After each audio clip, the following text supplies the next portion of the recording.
Hello everyone, I am Tacet and welcome to the Gems of War raid stream, week 29, day 6. So today, of course yesterday, we ended up getting ourselves a new mythic as well as the new hero class that ended up coming out. And right now we're going to be focusing on grinding up that hero class a little bit. Still of course have quite a ways to go until we really get it to a substantial level. I believe we're currently on, 31. So we're probably going to try aiming for 40 to stream then. Should be able to get a good majority of it, or just all of it. Might as well just go get all of it.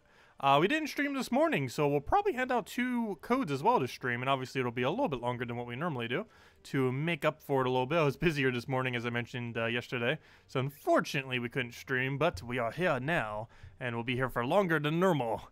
Also, our gems this stream might end up finally getting back to 20,000 if we do good enough on tributes, so we'll see if that ends up happening. Also, they started the Valentine's Day flash offer thing from now until the free one on Valentine's Day. Of course, these are generally sometimes worth it. Like, sometimes they are, sometimes they aren't. Obviously, this is a pretty standard one that they do whenever they sell like the portraits and the little things. Generally not really worth to go for these since it's mostly just cosmetic stuff. But, and you'll be able to get them into the future anyways for pretty cheap. Like that you get for 20 gems, that's 50 gems, that's 25 gems in the future. So not really much value there. But we'll show you what we get for the free one and kind of go from there. We're also getting a new pet on next Wednesday, which I believe is the 12th. It doesn't currently show because I have this here, which I should probably go do right now. But we are getting a Heart 2020 Valentine's Day pet thing. Kind of looks like a monster heart. But anyways, we'll go and change our class to Barbarian because, of course, we're still trying to level up this thing. So we'll just go run that with Key, get this pet done, and go from there. But hello, everyone. Hope all of you have been having a wonderful weekend so far. Hello, Tyranny. Hello, Lochnar. Hello, Drock Savage. Hello, Foro. Let's see. Hello, Isabel. Hello, Jefferson. Sure, I can go check that team in a moment, Drock Savage. Hello, Brian. And hello from Western Australia.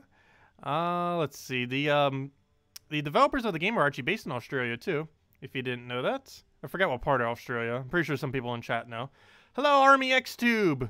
Hello. Let's see, who did I say hello to? Hello, Bill. Hello, Tyranny.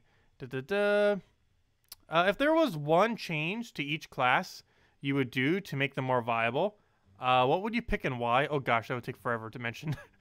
But, oh no, we'd have to answer that in a little bit. That's a very long question to answer. The bottom line would be to actually make them unique. Because a lot of the differences, or the biggest issue that a lot of hero classes have, if they share too many similarities. Like even something like Titan has like 3 or 4 versions of hero classes that are somewhat similar. And Warlords and Barbarian, those two are a really good example. Like all those slight skull-oriented ones that aren't instant kill are very, very similar to each other. Like Slayer, Warlord, and Barbarian hero class. They're almost all 3 the exact same hero class, or at least very, very similar to the point that they don't really have much of their own like they're not distinguished enough between each other. And it's mostly instances like that. That and just hero classes that are absurdly weak, like Sorcerer hero class and Knight hero class, which are just excessively weak. And in the case of Knight hero class, it's always been weak. At least at one point, Sorcerer hero class was somewhat useful, but as time went on, it became absolutely useless. Let's see. Hello, Jellybean. Hello, Cookie. Hello, Zex. Also, Cookie, you made me hungry for cookies the other day, so I bought some Oreos. And I was watching it during the debate. I finished like half the box of Oreos because I just kept munching on it during the debate. So I blame you for that. It's all good though. Hello, Sostich. Hello, Ricardo. Hello, Mr. Jesse. Hello, William. And hello, everyone else. Welcome, welcome. Okay. What do we want here? We'll get the destroy. Oh, wait. I already have key. I could just one. And there we go.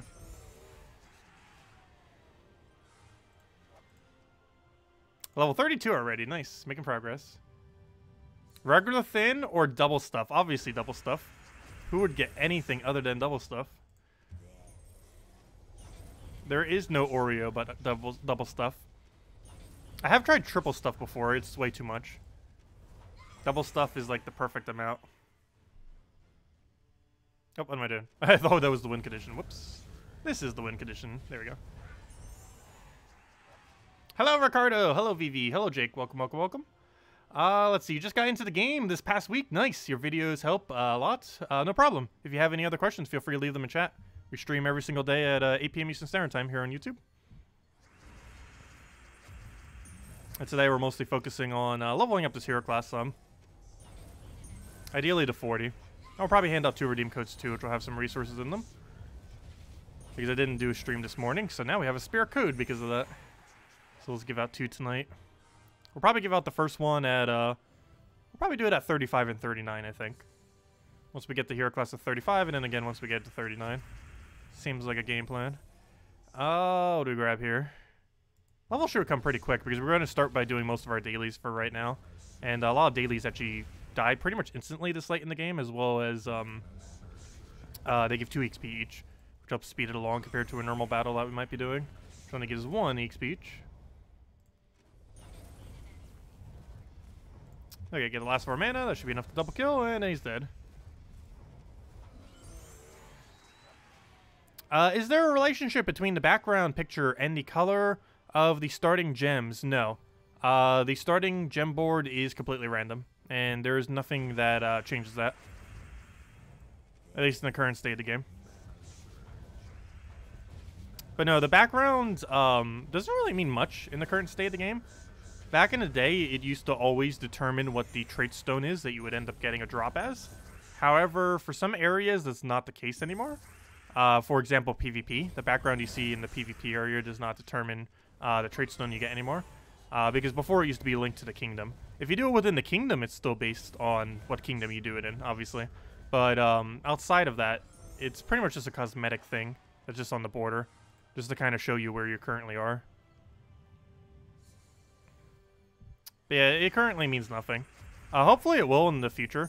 One thing I've kind of been hoping that they would eventually do, which I'm not sure how likely it would really be at this point, because I suggested a while ago and they probably wouldn't have implemented it. If they haven't implemented by then, they probably wouldn't. But to have like some kind of special effect per background, or you know, per kingdom that you end up fighting in, would have been a pretty cool premise. Fortunately, they never really ran with it. Possibly because it might have been a little bit too complicated for various things. But no, background has no effect on anything. Oh, so that reminds me, I still have Discord open. Let me go close that. I hate having Discord open when I stream. Because it always shows like those little side notification things. And even though they don't make any noise, it's still annoying. Because they appear right over chat.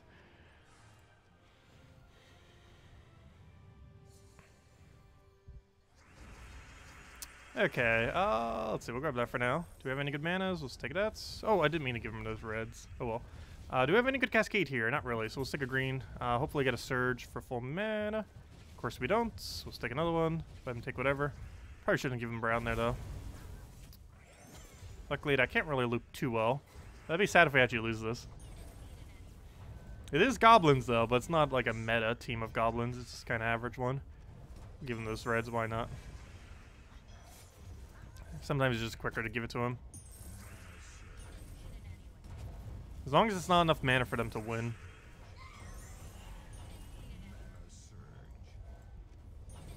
Because AI will always take everything quicker than you will.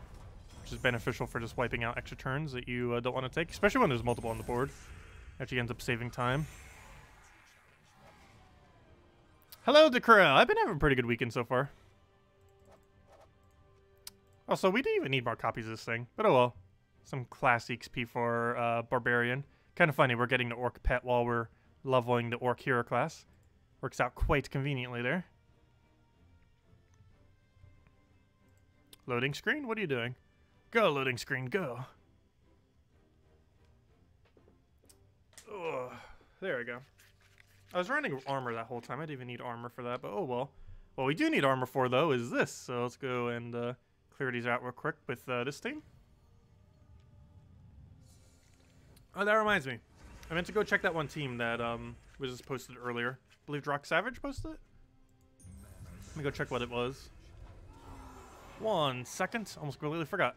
Because I started saying hi to everyone. Let me find a random team to just paste it over just so I can see it. Paste team. Reflection of Good, Mother of Darkness, Arachnian Weaver, Possessed King. Yeah, that would probably work. Using it with Archmages for +3 purple. Wait, is that pure purple? Oh, no, that's not pure purple. Mother of Darkness, of course, doesn't use purple. I wish she did. That would make her so much more useful if she actually used purple. But she doesn't, so you have to feed into other things. Yeah, I guess that would work. And you just keep spamming Reflection of Good into itself. You have the 2 mythic to cover every color. And then Possessed King is just there to get extra value off the extra turns you'd be taking anyways in order to bleed. But everything seems like it's there. And if hero happens to die, you get Web Spinner in first slot. Seems like it could work. We'll go try it a little bit later. Over top of one of these. Oh, not one of those. Where's my 3 mother teams? Which one's probably the worst? Probably the 4 times Daemon one. That was mostly just to show it for 4 times Daemon. Actually, this one's 3 times Daemon, isn't it? Oh, no. I forgot. This was originally, I believe, going to be Divine. Never mind. So not Daemon. Yeah, only 2 actual Daemons there. Archmages counts as Mystic, if I'm not mistaken.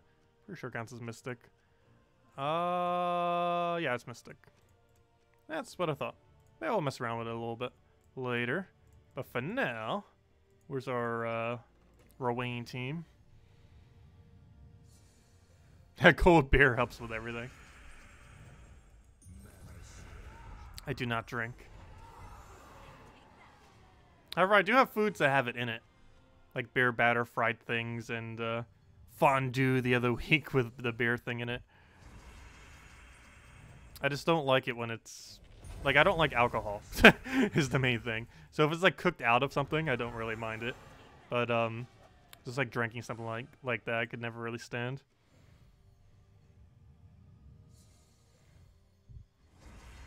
We're leveling in units with little to no traits. How can we build teams for Story Explorer? Well, if you're just trying to do the normal battles, you can normally pick up a few decent options just from doing kingdoms. So a few good kingdoms to consider for decent options to have is Stormheim Kingdom all the way in top right.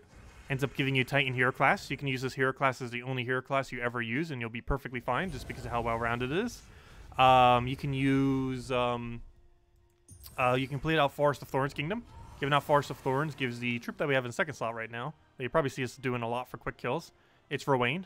She is a pretty noteworthy troop, and due to the fact that she gains so much value out of armor. And for this, you can end up utilizing that for a lot of damage, and you can obtain her very easily just by completing out the Forest of Thorns questline. And other than that, just in that combination, you could probably already build a team, just with hero in first slot tanking, followed by Rowan. And then you just kind of build from there, and then kind of start building more teams from there. And that will give you at least some kind of basis that you can start doing all of stories and explore with. And it should be fine. Other than that, make sure you're tanking with your hero class. And make sure to level up a hero class. If you don't have Titan yet and you're still working to go and, you know, navigate towards there by completing out a bunch of quest lines, one thing to consider is make sure you actually level up the hero class, because your hero class is actually cheaper to max out than a common. Oddly enough, it only takes 4,100 souls. I think a common takes a little over 5,000. So it's really cheap to max one out. And it's going to give you a lot of stats and allow you to use your hero as a temporary tank. Titan works best for this. However, any hero class can theoretically do it just by leveling it some, all the way to 20, or as far as you can with what current souls you have. Hello, Remmenford. Welcome. In Priest class trait is a trait that also has a talent tree about gaining bonus yellow mana when matching yellow gems. Will this apply to hero only or all yellow allies as well? No, it only applies to hero. It's basically just a +1 link, similar to how any of the other troops with +1 link work. Basically, it just adds +1 to this value over here. So whenever you take it off a board, you'll just get an additional +1. So basically what Priest class does, assuming you have both of them set, is it gives you +2 yellow whenever you take yellow. So basically just imagine that's +2. But similar to how we gain +2 for blue or green right now with this team, if you were to have Priest in your team, that alone would give you +2 yellow, assuming you have the +1 yellow set off the 70th perk, or, you know, in the level 70 perk. And you can technically get 4 if you use Banner. And even more if you had other troops. But Priest basically gives you +2 yellow. There's a few hero classes that can actually reach +3 as well. Priest cannot. However, Corsair hero class can reach +3 blue. And Archmage's hero class can reach +3 purple. Hello, James. Good evening. Welcome.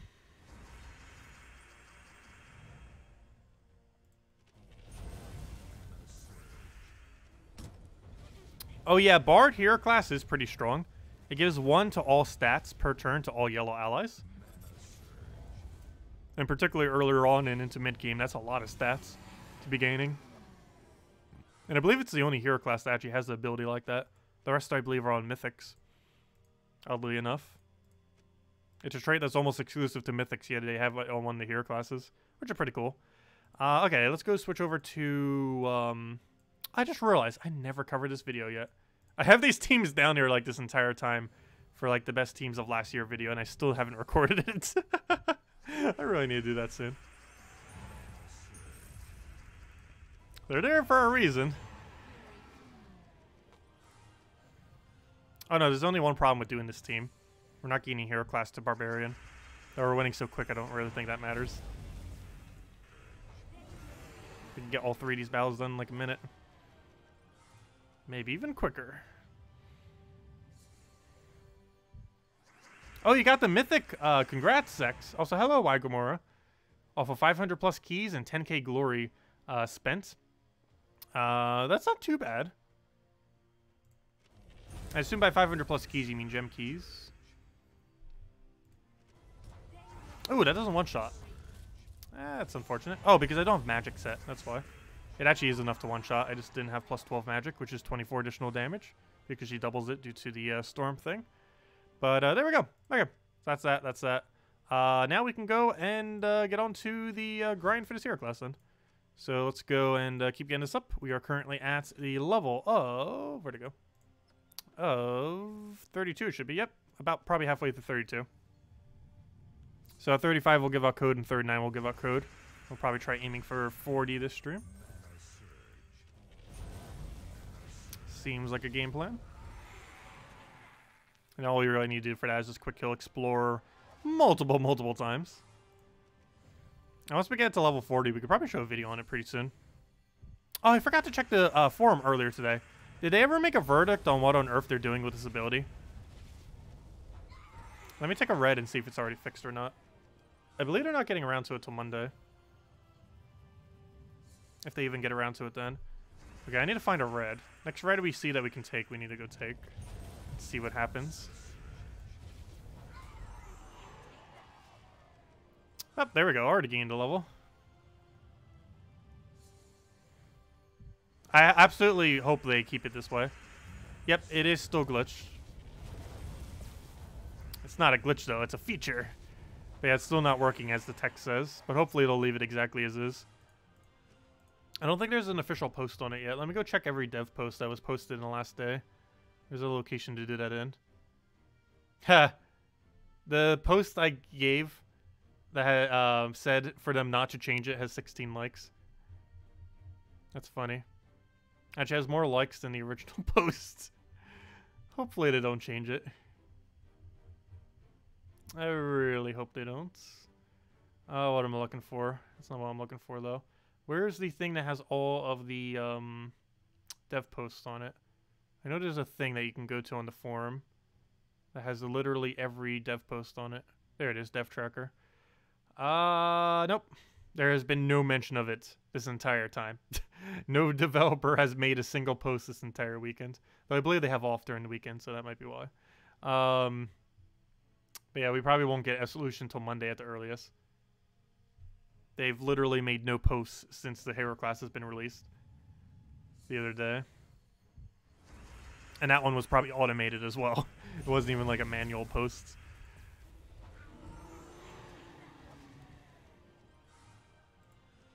But hopefully we'll have some kind of word on it by Monday. Because Salty will be streaming Monday night, the community manager for the game.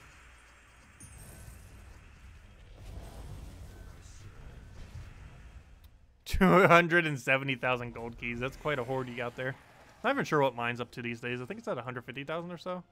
What are we up to on gold keys? Yep, 164,640. It's getting there. We'll have over 200,000 eventually. I wouldn't be surprised if someone has over 500,000 at this point. Quite a few people have been saving since the last Kingdom was released, which was a year and a half ago at this point. They haven't rolled out ever adding more Kingdoms. We used to get them every few months, but then dungeons or delves in the underworld basically became the new Kingdoms, which they end up releasing every month, but they're smaller. I still miss getting a Kingdom release, though, every few months. There's some of the most hyped things in the game at the time. And while we still have things to look forward to, obviously, constantly, those were, like, really, really huge events whenever Kingdoms used to get added to the game.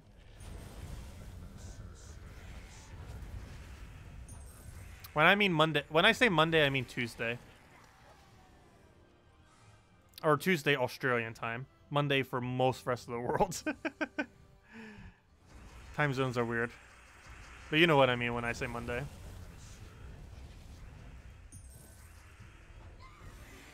They do get back in the office Sunday night, though.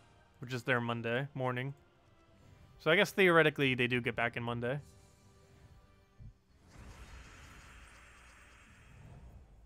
Let's see. We'll take that down. I think it's like 7 p.m. Eastern Standard Time is around when they get back.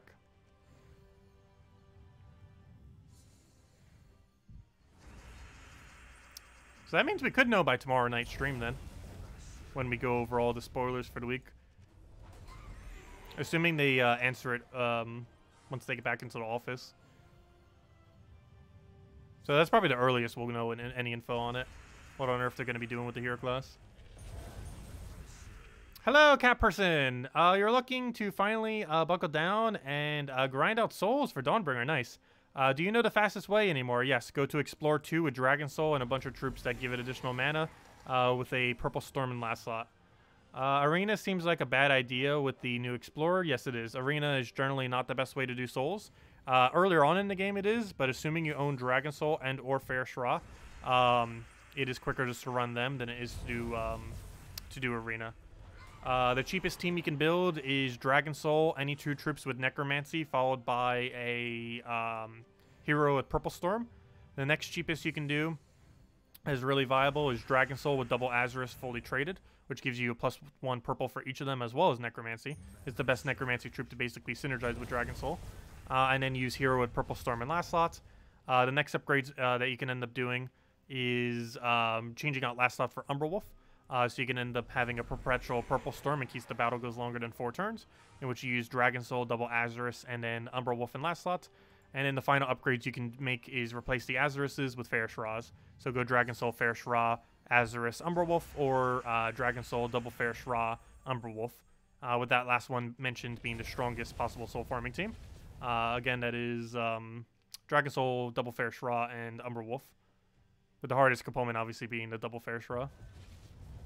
But there are Necromancy troops you could use instead, which will be a slower rate. However, 2 Necromancy troops, but it's still about 30,000 or so souls or so.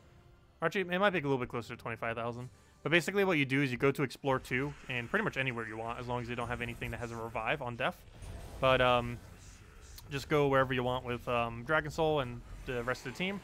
Go to Explore 2, and then just keep quick killing it. You'll want to run with 20% mana start and 8 magic, assuming you have them. When you do your tokens, and then just rinse and repeat, quick kill them. They obviously take a little bit longer than these kind of battles, but you can still win in about 30 seconds, 40 seconds or so. It's a relatively quick win cycle. And the reason you do it on Explore 2 is you actually want to take 3 casts.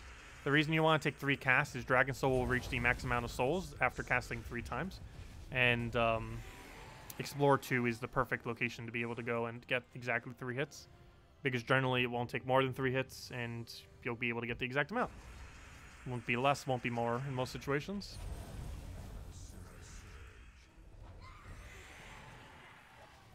Yeah, soul farming has been a little bit weaker than the absolute strongest it's ever been in the current state of the game, but it's still relatively quick. The cheapest of those methods is still around 20,000 souls per hour at minimum, and the more expensive is still around 50,000 or so per hour.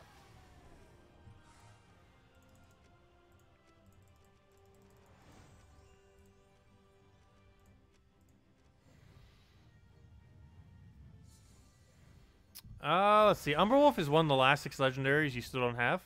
Well, it's fine. You can just use any hero with Purple Storm. It doesn't really make that big of a difference.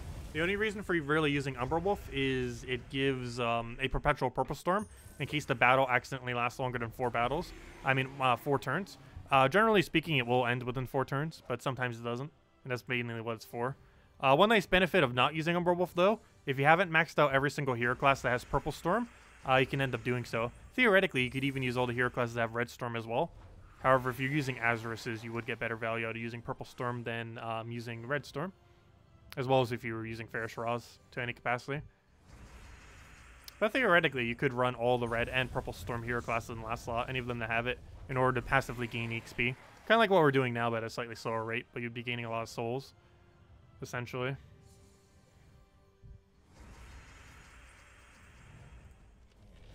How many hours does it take to get hero class from 90 to 100?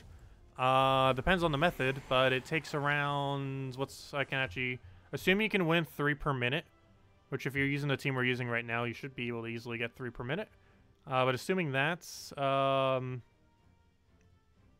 assuming 3 per minute, it takes approximately 3 1/4 hours. So let's just say 5 1/2 hours. I mean, it takes 5 1/4 hours, I meant to say. So you could pretty much just say 5 1/2. So, yeah, it'll take about 5 1/2 hours to go from level 90 to 100, assuming you can win 3 times per minute. And this team can win as quickly as 4 times per minute. But on average, we'll be able to maintain a pretty consistent 3 per minute.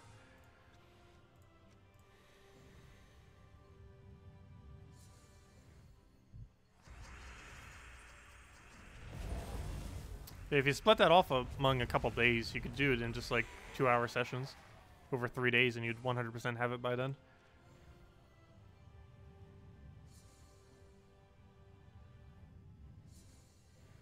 So basically, you could have it done by Guild Wars if you do that. If you do 2 hours tomorrow, 2 hours on Monday, and then 2 hours on Tuesday, you'd have it by the next Guild Wars completed, in case you needed it for Guild Wars for whatever reason.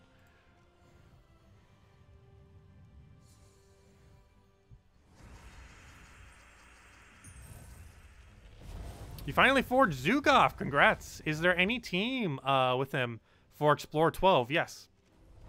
You want to try something new? I don't think I have the team saved anywhere in my team slots, so I kind of just have to mention it then. Let's see, what was it? Now I need to remember what it was. I believe it was Gorgotha, Zugov, Leprechaun, and one other option. Pretty much the whole premise of the team is feed mana as quickly as possible into Zugov over and over and over again, and just use him as your only option. The reason for Gorgotha first slot is because he creates skulls and he'll sometimes miss. And you'll want to have the Gorgotha there so you don't die. And the Leprechaun's there for the quick mana. Whatever you use for your 4th troop really just depends. You can end up using the plus 400 gold troop this week, or whatever is applicable to the given week. You could end up running another mana accumulator there. You can run your hero just to passively gain some EXP, or even just run it with a Mountain Crusher to gain some EXP, or even something, you know, some kind of other exploding related weapon that can mana generate a lot. But, yeah, the whole premise is Gorgotha, Zugov, Leprechaun. And just keep looping those to give it mana, and then just keep poking it over and over again until you win. I believe it wins about once every 45 to 50 seconds, if I'm not mistaken. And you should run the team with 20% mana start and 8 attack. And as far as what you target Zugov on, you should target the 2nd, 3rd, and 4th slot, depending on which is the most threatening. You should never target the 1st slot, because you should let all your skulls hit the 1st slot in order to kill it. So you'll kill the bottom 3 with instant kills, and you let your skulls kill the 1st slot. Depending on how lucky you get with skulls, you can actually let the skulls kill the 1st and 2nd slot. However, Explorer 12 does have quite a bit of stats, so you gotta be careful going around that route. Hello, Dinosuit Girl. Welcome. Also, hello, David. Welcome as well. Oh, yeah, you can use Possess King and 4th. That would work. Get a bunch of board clear over and over again. Also gives you a backup transform in case you need it for whatever reason. What is the fastest way to farm for Runic? Excuse me. What's the fastest way to farm for Runic trait stones? Exactly what we're doing right now is what you would do for Runic trait stones. However, you would specifically do it in the kingdom that you want the trait stone from. So, for example, if you wanted brown, you do Kazale. If you wanted blue, you do Stormheim. Yellow for Whitehelm, so on and so forth. Purple is Karkaroth. Red is Pride Lands. And which one did I forget? And I know I forgot one. Oh, green is Forest of Thorns. But you could just explore in those locations and get all the runics. You could also do it in other locations, obviously. However, every single one that I just mentioned has a 100% chance of dropping their color. So if you only wanted green, you could just go to Forest of Thorns and get just green runics whenever you get a runic drop. Because if you did it in any dual-colored kingdom, half the drops would end up being the color. You find runics less than arcanes. Runics drop should be higher than arcanes. I forget exactly what their drop is, but their drop rate should be a little over 10%, if I'm not mistaken, when you're doing Explore. Actually, it might be 9%, actually, now that I think about it. But it's definitely higher than arcanes. The main reason why it might seem like you're getting more arcanes is because of the guarantee arcanes that you get from doing Explore. So that will be inflating the amount of arcanes that you get to such a degree that, depending on the difficulty that you're doing, you will quite literally get more arcanes than you will runics. But if you count the actual just normal drops, it should be giving you way more runics. The only reason why the arcanes seem more inflated is because the guarantee arcane drops make it seem like you're getting a lot more arcanes, because you technically are getting more arcanes. I mean, yeah, more arcanes, but they're not like the chance arcanes. They're the guarantee ones that you keep getting. Like right there, boom, runic. The only reason it seems somewhat high sometimes is because of all the guarantee arcanes. But there's still a pretty high rate for runics. Does difficulty impact rune drops? No. It affects the... difficulty does affect the metal drops, you know, the tokens. But it does not affect the trait stone drop. The only thing that really affects the trait stone drop is if you do a higher difficulty, you will be getting more of the myth stones. And every 100 myth stones, you get that guarantee extra arcane off the mythic battle.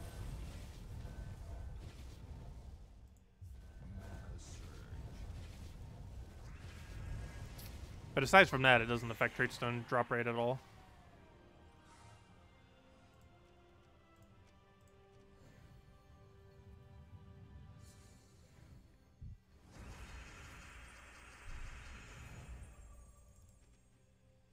You have 375 purple runics and 2 blue. Might have been because of what you were upgrading. It could also be based on what kingdoms you're actually farming as well. But if you need a lot more blue, you can just sit in Stormheim for a while. Stormheim has a 100% chance to drop blues. And every runic you get there will be a blue runic.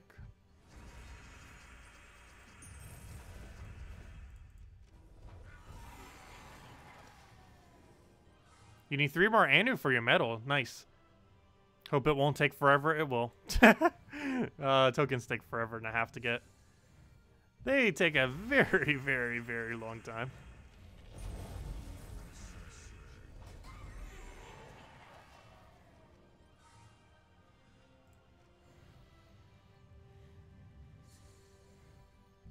If you catch a player-owned Zugaf on defend, you ought to your way to one-shot him with a raid boss. Yes, if you ever see a Zugaf on a defend team, all you have to do is just use a raid troop and it'll instantly die in one shot.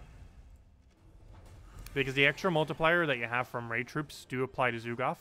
Zugaf is currently the only player-owned boss troop in the game. And raid troops, of course, do multiple extra damage to bosses. That'll probably change into the future, but as it currently stands, player-owned Zugaf is the only boss that is player-owned currently. That probably will change into the future. As it stands right now, it's the only one. Raid troops will become quite a bit more viable if they ever do add them. Kind of wish the invasion troops were obtainable as well. All the invasion troops are the only troops pretty much in the game that are not obtainable by any means. It'll be interesting if we eventually get them. Or at least like nerfed versions of them. Though their normal versions wouldn't really be that broken with normal stats. The only thing that's really powerful on them is they have the indestructible, which is immune to nearly everything in the entire game, with a few exceptions. Oddly enough, I believe one of those exceptions is mana drain. But every instant kill they're immune to, and transform. And they can't even be cursed to get rid of it either. Any update on the new glasses? I'm wearing them right now. They probably look so similar that you might not even notice, but yeah. I'm wearing them right now. Unless you meant on my vision. But yeah, I've gotten used to them already. We ended up having these since last Tuesday. It's been almost a week now. But yeah, I had them since last Tuesday. We've been wearing them literally every single time since. They are very similar though. However, they have thicker, they have the thicker sides. The lens in general is like about double the size as far as how wide it is vertically. And, yeah, this will work better. Because you're just adjusted to my eyes now. Also, they're really black as well. They're like a pitch black, whereas my other ones were like a blackish brown.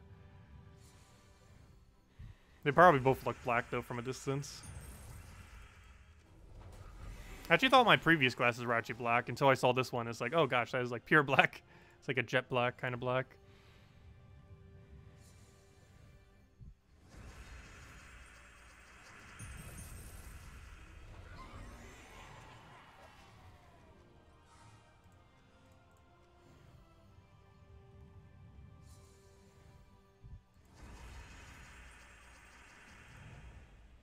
What do we want here? We'll take that, I guess. Try for Cascade, didn't get it. It's gonna explode, and then he dies off a split. Does the anti-glare work? Somewhat, not fully though. Like really bright lights still show up on it. Like you can kind of see some of the glare, but it's only coming out like more so on the edges. If I have this turned up, you could probably see like the actual light on it. It's definitely better than the other glasses. As far as glaring is concerned, but it still does glare. Nowhere near as bad as the other one, though. I'm trying to see if I can actually get the glasses as a write-off. Because with the extra anti-glare thing, they were quite a bit more money. I check out several things I'm trying to write off on taxes. We'll find out soon if I actually can or not. I end up going to a natural professional and just gave them all. And just kind of seeing what ends up happening with it. She said she was going to check for me. Alright, we'll see what happens with it. Because if I can write off every single receipt I gave her, that's like $400 to $500. So that adds up. You know, the taxes that were on it. I don't have any health insurance right now. Haven't had health insurance for like 3 or 4 years now.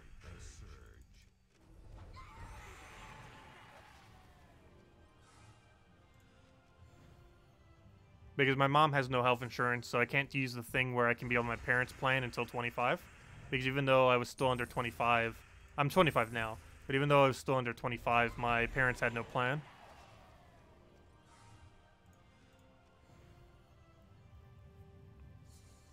I know, yay America's healthcare system, gosh. It is awful.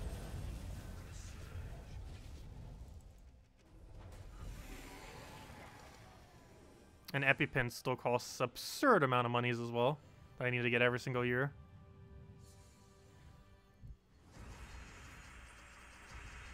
Yeah, I'm in the United States. I've actually never paid for monthly health insurance. I've always either had it for free or just don't have it and I just pay out of pocket.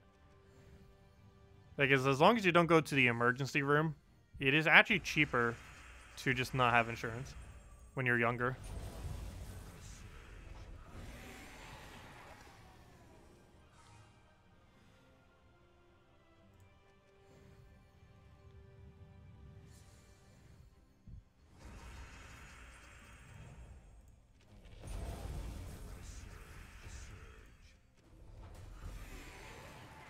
Because my medical expenses per year is only generally a few thousand. Most of that is doctor visits and teeth and the occasional other things that pop up. And of course EpiPen every single year and stuff like that.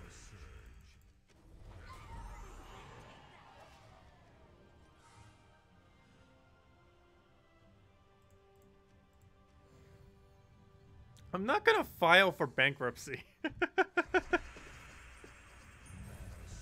Though my dad has 3 times before.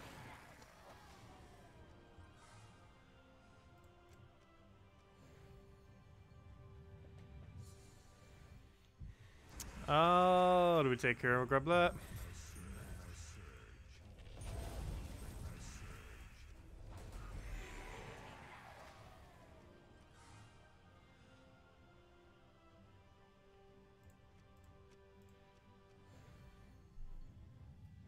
Your partner got 2 intralocar lenses.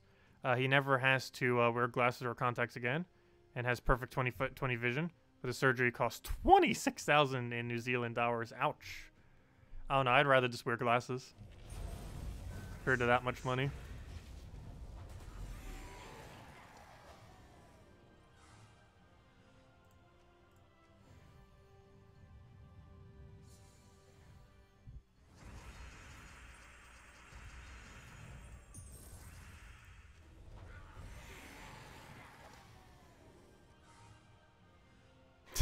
You get an over 100k medical debt, it won't sound as bad. Well, hopefully America will fix its healthcare system in the next 5 years or so.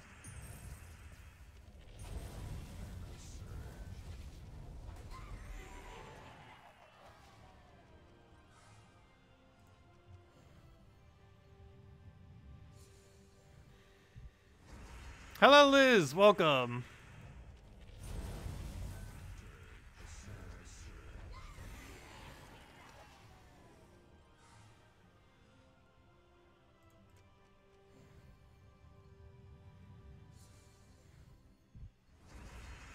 Okay, what level are we even at right now? Oh, we actually reached 35. I didn't even notice. I said I would hand out a code at 35. With all the chatter. I completely forgot. So I'm going to do the one right now. We're actually going to be handing out 2 codes tonight. First code we'll hand out right now because we hit 35. And the other code we'll hand out soon, TM. I think we mentioned 39 as far as one we'll hand out the other one. Let me double check. Have I used this one yet? I believe the answer is yes, but I still want to double check it. Let's see. Put that there, boom. Nope, already used. That's what I thought. This one should work though. Put that there, boom. And yep, that one works. And then the one below it will be the one for our next code a little bit later to stream, since we didn't have a stream this morning. Oops, I meant to click copy paste. That is not what I meant to do.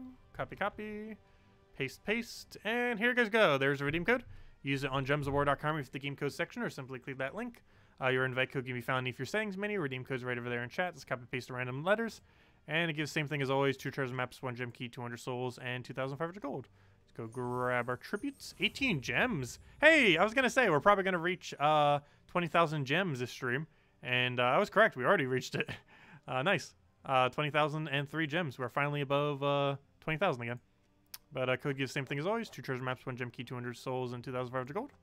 And it's only usable on PC mobile version. Stop trying to sell us the Valentine's Day thing. We'll get it when we get it. There we go. Okay, anyways, next order of business. Oh, we could also do some class battles. I forgot, we get an extra 4 per day. Or we'll probably do both of them tomorrow. Definitely want to go to at least a portrait, because that'll save us 25 gems. Plus we get some gems along the way, plus it gives us a little bit of Barbarian XP. But for now, I think we'll just grind it manually. Where are we? Zasian. We'll take the boost tomorrow.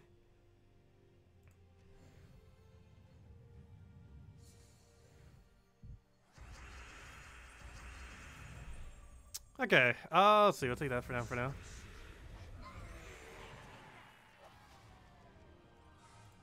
Yeah, medical debt is pretty absurd in the United States.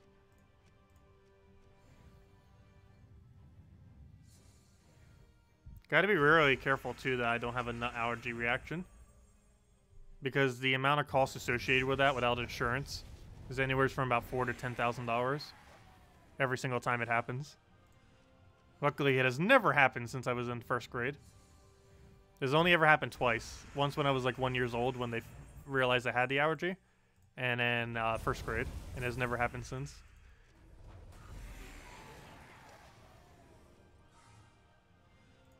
But yeah, I could like literally lose my entire bank account if I have like a single nut allergic reaction. Which is why I'm always so paranoid about being safe around it. Or about like everything I eat. Because EpiPens doesn't guarantee that the reaction will stop. It's just to make sure you don't die. It's basically what the EpiPens are for. They don't necessarily always stop the allergic reaction. Normally just enough to get to a hospital.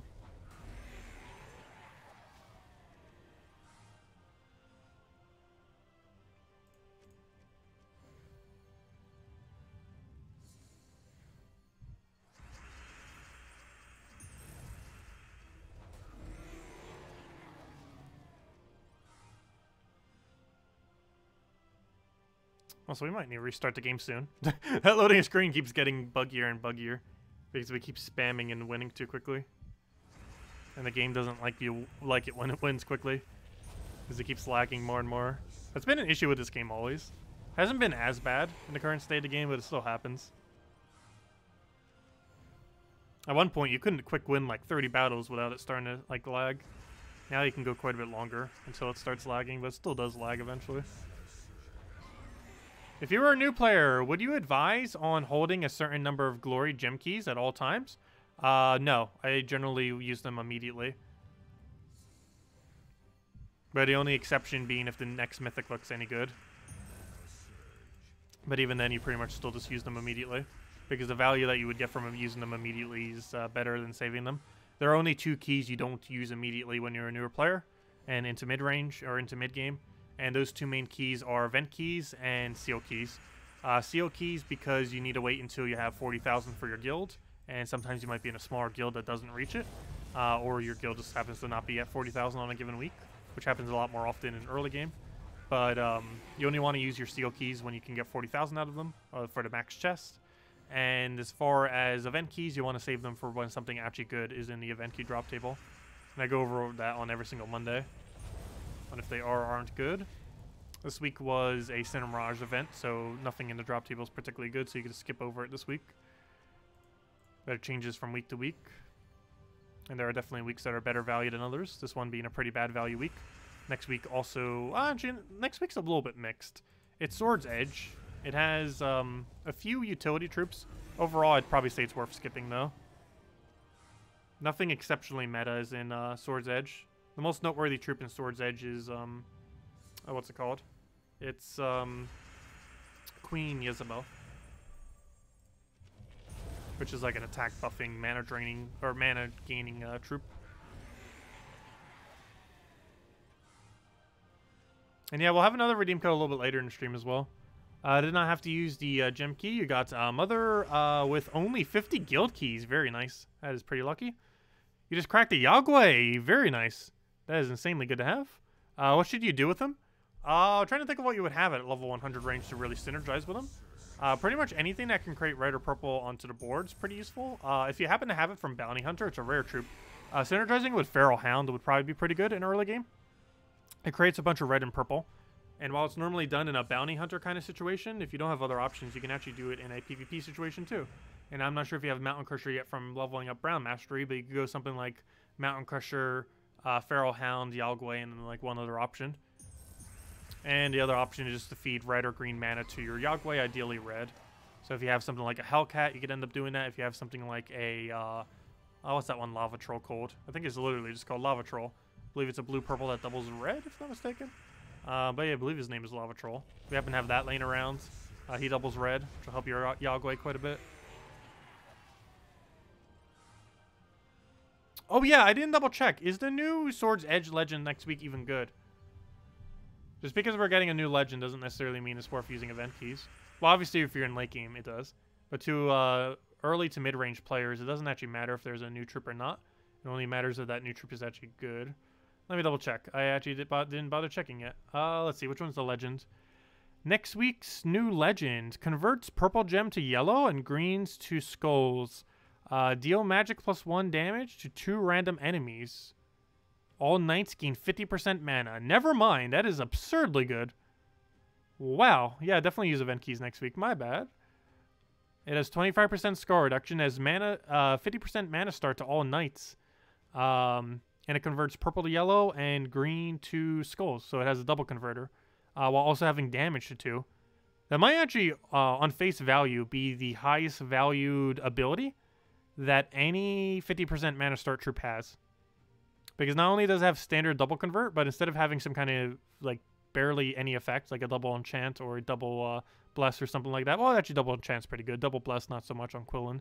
But it's very situational.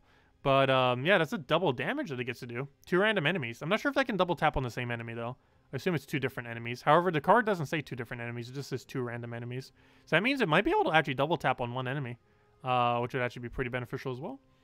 But, yeah, it looks pretty solid. I'm not sure what that synergizes with, though. Purple to yellow and Well, purple to yellow is basically Mercy, and then green to Skull. Hold up, what is Inferno King's convert? No, isn't his green to Skull as well? I was gonna say, for a second it seemed like it might have good synergy with it, but probably not. Also, it uses yellow-brown as color, so same as Gorgolfa and other similar options. Interesting color to have. I'm not sure what double converter fits into that. Wait, it uses yellow and creates yellow? Oh, wow. It has a lot of similarities with Divine Ishbala. It looks like it's going to be pretty solid. The only problem is there's not too many good knights. At least they finally have 50% mana start. Oh, so Queen Isabel will be a little bit more useful then. Oh, you know what will be usable then? War Queen Jezebel might become meta, finally. It's been something that's kind of been on the back burner for ages, because ever since War got nerfed. But, War plus Queen Jezebel might become a thing again. Because you can go War, Queen Jezebel, the new legend that's coming out next week, and then something else. I'm not sure what your other option would be. Probably not hero, just because Knight hero class is horrifically bad. But, that could have potential. You use Queen Jezebel into your War. That gives them a bunch of attack value. You spam with the 50% mana troop with Skull Spam. And, yeah, then you just one-shot with War's ability. Could have some use.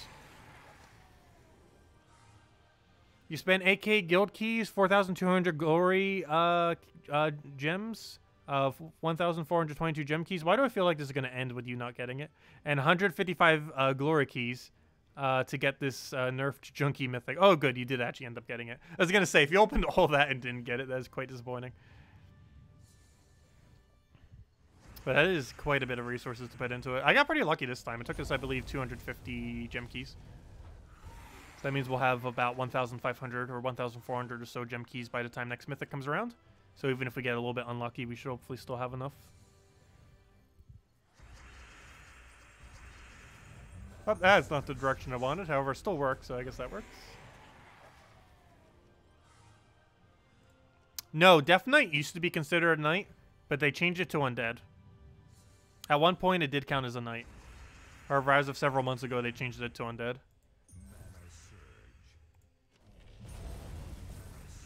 But yeah, at one point it was. And it literally has knight in its name. But it's not a knight anymore, unfortunately.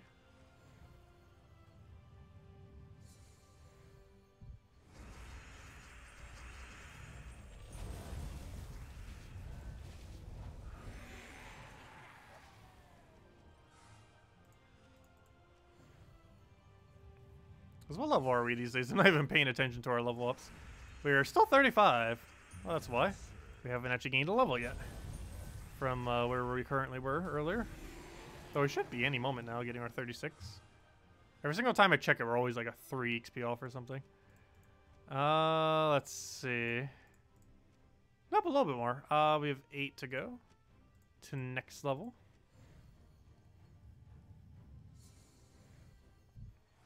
Death Knights are considered overpowered in WoW, in World of Warcraft. Well, they definitely aren't in Gems of War, that's for sure.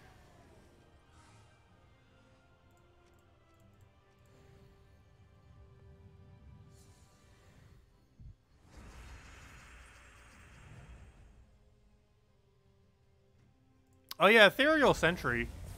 They could definitely have some synergy with that too. It converts armor to attack. Or it doesn't even convert it. It just takes whatever your armor value is and gives you attack equal to it. Which is good for some builds.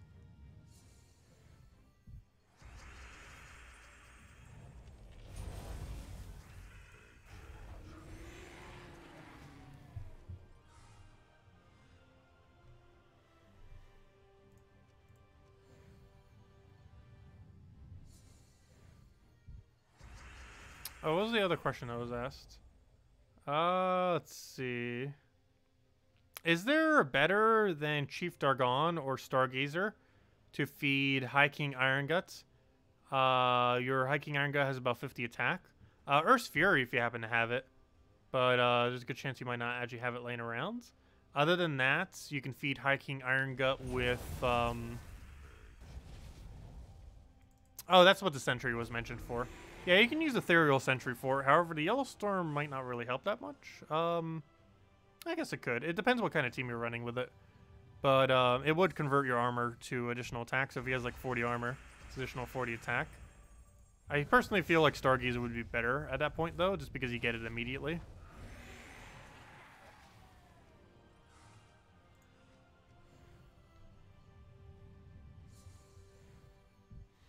Is the Doom weapon in Soulforge worth the 900 shinies to forge? I forgot which one's currently in Soulforge right now. If it is Doomed Crossbow, the answer is yes. Isn't it Doomed Crossbow this week? But yeah, if it's Doomed Crossbow, the answer is 100% yes. Yes, it's worth crafting. It's one of the best 6 weapons in the game, basically. All 6 of the colored Doom weapons, or all 6 of the Doom weapons that do full AoE into Doom Skull convert, are the best Doom weapons in the game. As well as arguably some of the best weapons, just period, in the game. Just because they get a lot of value.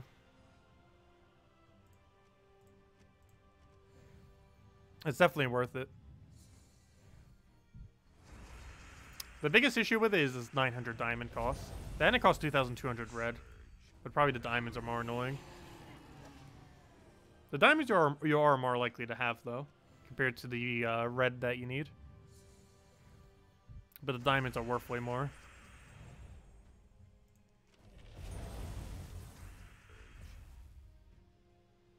You were hoping I could talk you out of crafting it.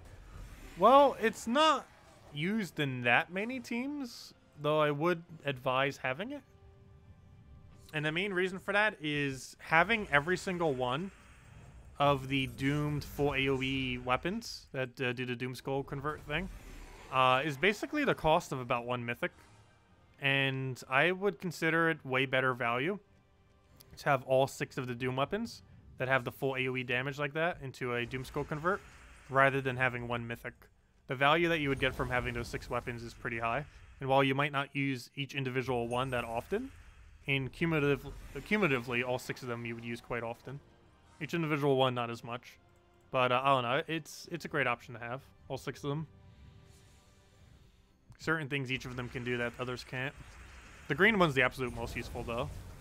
So if you have green, I guess you'd kind of be okay. Because I feel like 80% of the time I use the green one. Just because of the type of synergies that it has. And the fact that it has Storm into its own color. Which I believe is the only one of the 6 weapons that has Storm into its own color. I believe one of them does have Skull Storm, though, which is pretty beneficial. I think it was yellow, actually. Green's the only one that has Storm into its own color. Which is pretty noteworthy, given that it does so much board clear. Not to mention, a colored Storm has a much higher chance of landing an extra turn than a Skull Storm does. Even though Skull Storm increases the amount of skulls on the board, it doesn't increase it by the same amount that a normal colored Storm does. Just to make sure that too many skulls don't fall into the board. Because obviously skulls get better value in that they can pair together, so less of them actually fall compared to a specific color whenever you have, like right now where we have a green Storm. Which is why we're able to hit so many extra turns. Because a board clear gets drastically increased in extra turn chance by having one of the 6 colored Storms on the board.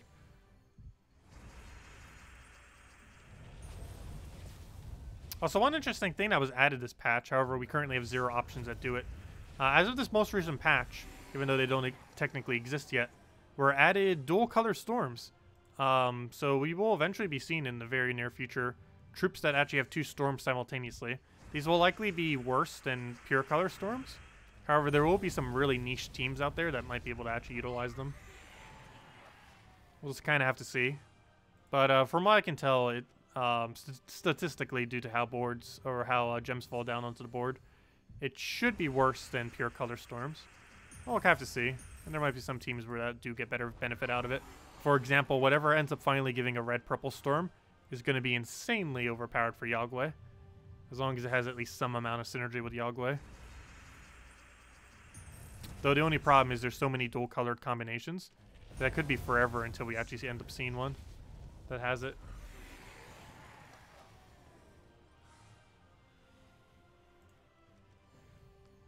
Yeah, if a Doom weapon ever falls for the $5 thing, they are not exclusive only to $5. However, they are pretty good value to get for $5. The Doom weapons that specifically have the full AoE damage into Doom Skull Convert.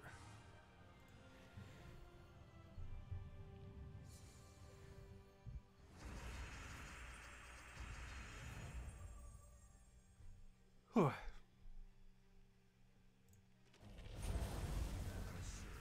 Yeah, as Lochnar mentioned, definitely feel free to leave a like on the stream. Helps out a lot. Helps with YouTube algorithm purposes. And we're almost there. Once we get to 39, we'll hand out another code. Now we might as well push all the way to 40 to stream. I think we'll be able to reach it.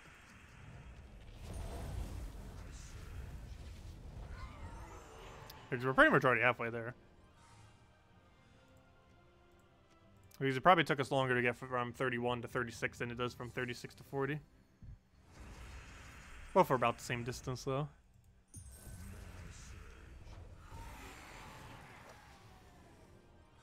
And if nothing else, we can go do the class event real quick. And that'll give us a pretty quick 20 EXP or so, somewhere around there. Actually, I might as well go do that right now. We'll get our 37th level off of it. Speed it up a little bit.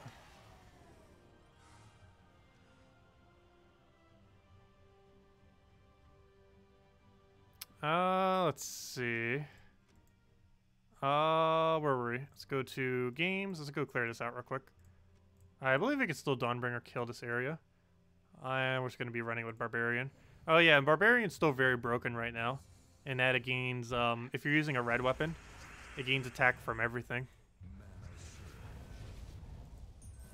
And that's not really, it's broken in the sense that it's not supposed to work that way. However, it's not broken in the sense that it's overpowered. It is actually not overpowered, and I really hope they keep it this way.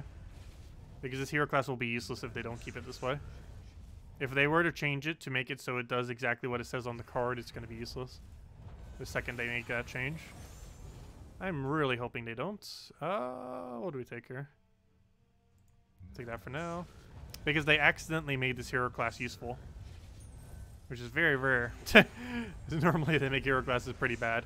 Though I say that, Bard hero class that's coming out next hero class is actually going to be absurdly good. But, yeah. This was accidentally made good. But hopefully it'll stay that way.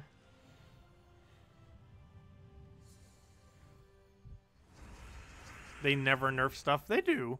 They've been a lot more hesitant too in recent times. But they've definitely have in the past.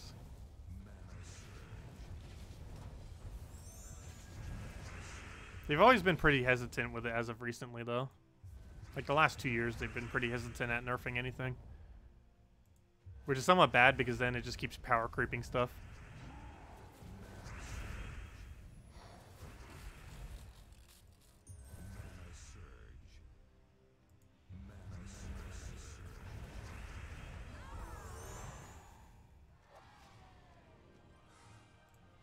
Okay, 3 more battles.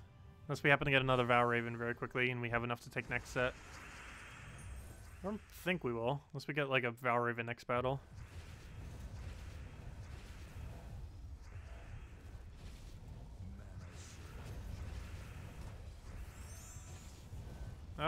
Let's see. We'll take that over for now. Come on, where's our Dawnbringer?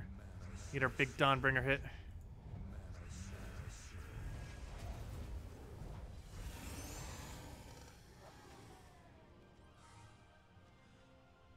Wait, she got nerfed twice before she came out? What was her second nerf?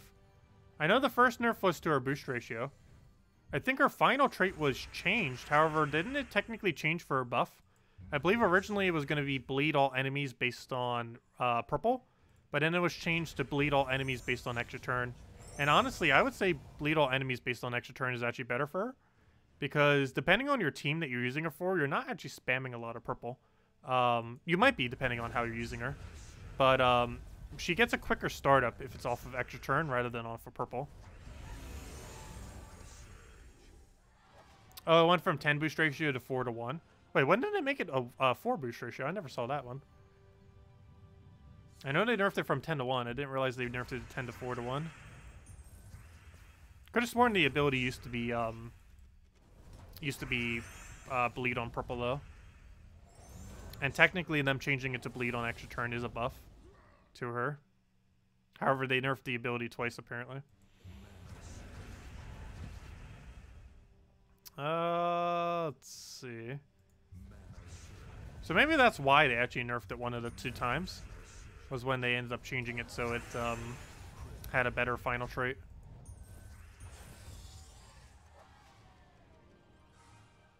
You know what? We could probably get one more Valraven in here. And there we go. Barbarian level 37. Might as well try for it. Because that's quite a bit of EXP that we get for free from the event real quick. If we can end up getting it. Oh no, we can't one-shot anymore. However, I'm not using magic right now. I should probably change to magic. +4 magic would be very useful right now. I'm actually gonna make that change.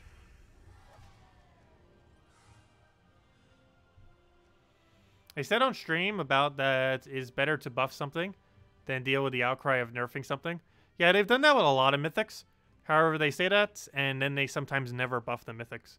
There are quite a few mythics that they've never bothered buffing that have been useless pretty much since the day they came out. Because they made them deliberately weaker initially and then never bothered buffing them. Okay, let me go change the magic real quick so we can actually one-shot this category. Because we do not have enough damage otherwise. Loading, loading, loading. Come on, loading screen. You got this. Of course, every single time I go reach for the water, the loading screen decides it wants to finish. But let's go do all these magics, and yeah, let's go get a shot. That's not what I want. Let's go finish out the class events, or at least our current amount of battles. Please give us Valraven. And either this battle or next battle, we need a Valraven. Okay, hopefully we have it next battle. Otherwise, all these battles just gave us nothing. Well, technically, it made us progressed for tomorrow for when we finally go to them. But it means it would have given us nothing for today. Let's take that, and that should be kill. Please give us Valraven this battle. Otherwise, we don't get that other 15 or 20 XP. How much is it? 15 XP. Come on, you know you want to Valraven us right now. Go. Valraven. Yeah, there we go. Okay, we can get all the battles in right now then. For the extra 15 XP. As long as the Valraven doesn't escape. It better not. Oh no. Okay, he's blocked on yellow. Okay, we should be fine then. Doesn't even matter if I give him mana. As long as he doesn't give Valraven mana. He's pretty much completely blocked, so it should work out quite nicely. There we go. And now these other 2 battles will give us some pretty quick EXP. Since we'll get 15 as soon as we finish them. These battles aren't really taking more than a minute. Plus we're technically getting 2 XP per battle as well. But the main thing I'm aiming for is that plus 15 we get at the end. I do find it kind of funny that doing these class events isn't technically even the fastest way to get class XP. Oh no, we're blocked on yellow. Blocked on a billion yellows. Here, go create some red. Oh, never mind, that's not actually going to work that well, is it? We're blocked by a billion other reds as well. No, where's all the other mana? I need blue. Because we're blocked on everything else. Come on, where's all the blue? There we go.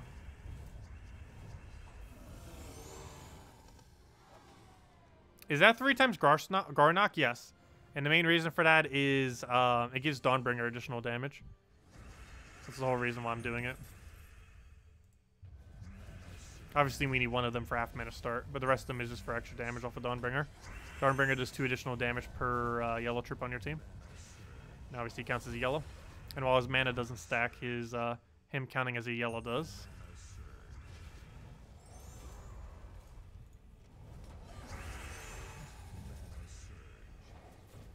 Alright, we need to go kill him again. Hopefully he just cans his skull, and he's dead. There we go. No, we do not want to get more battles. Let's go claim our 15. And boom, we did not gain a level. We gained a portrait. There we go. Okay, next order of business. Let's keep leveling.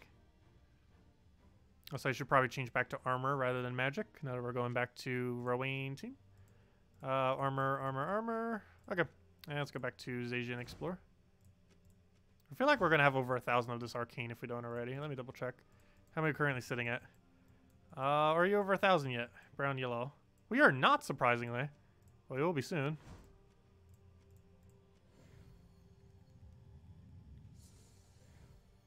Tacet like stunting on the game. We're not trying to show off.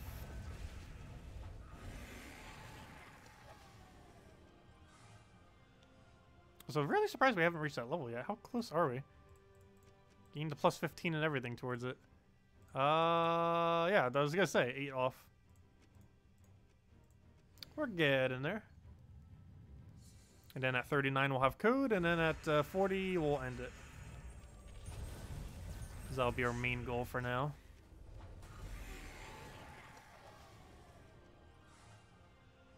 But that shouldn't take us too long. But how much more we have left? That should only take us about half an hour.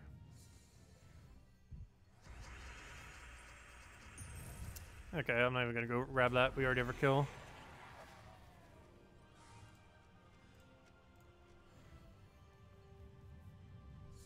Now we're finishing class event for the Chaos Orb or title. The title is only worth 20 gems.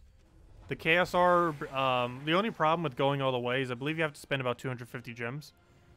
And with how much you get back, you're basically paying 200 gems for an orb.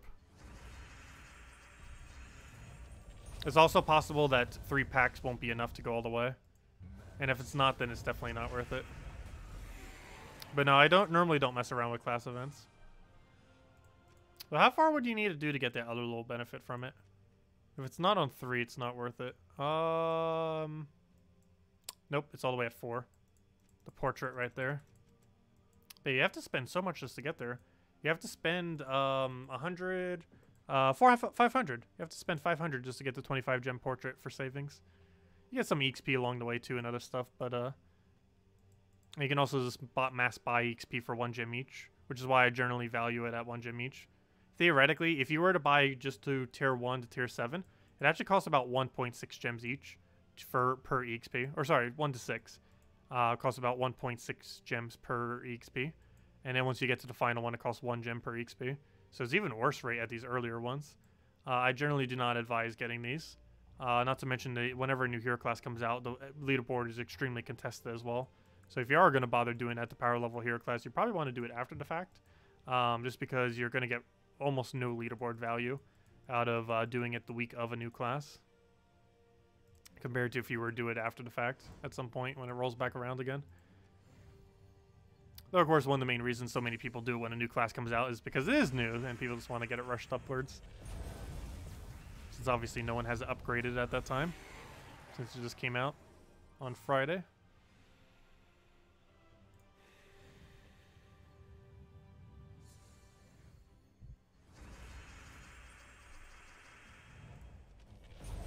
It's just a naturally occurring side effect, true. Can you end your turn? There we go. Almost. You're trying to see how close you can come to snatching first from the guildie? What? Getting it maxed?